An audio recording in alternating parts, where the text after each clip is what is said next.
I'm Dean Sylvester. And I'm Jamin Tunstall. Welcome to BCF TV.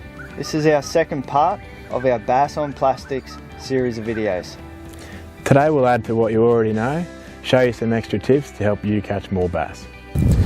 So in the first part of this series, we touched a little bit on jighead selection.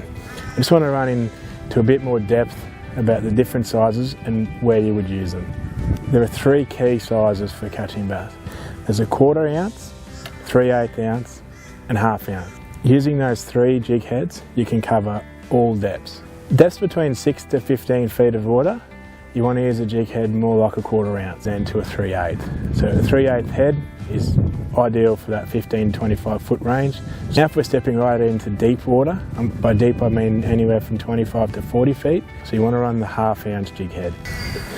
When you're choosing your jig head to match your soft plastic, it's important also not just with the size of the jig head to do with the depth that you want to choose.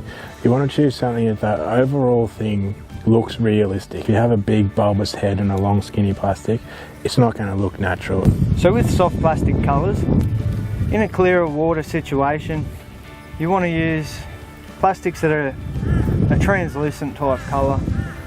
Anything in your greens, browns. And then for a dirty water situation, you want to use a solid colour, so like a white, a black. So when it comes to leaders, we use a 7-foot length of fluorocarbon leader. This will give you added protection against the structure you're fishing, whether it's the rocks or trees or anything like that. When you're fishing open water, you want to go as light as possible, so a 5 to 6 pound leader is perfect. So if you're fishing around heavy timber or rocks, you want to use a leader that's around 8 to 10 pound. When it comes to joining your main line and your leader together, so braid to fluorocarbon, typically we always run with a knot called an FG knot. The best way to understand this knot is to search it on YouTube. So a few more techniques you could try to use with your soft plastics instead of just a slow roll.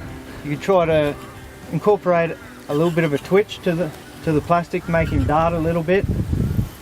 Try using one technique for a while. If it's not working, then change it up to your next technique.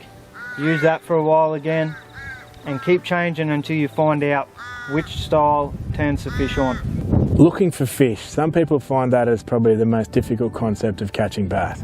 So we always talk about structure. Structure isn't just something physical on the outside of the water like a tree that you can see.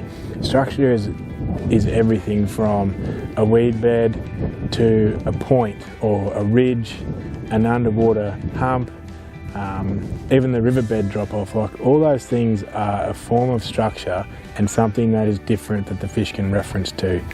This should get you on your way to catching bass on soft plastics.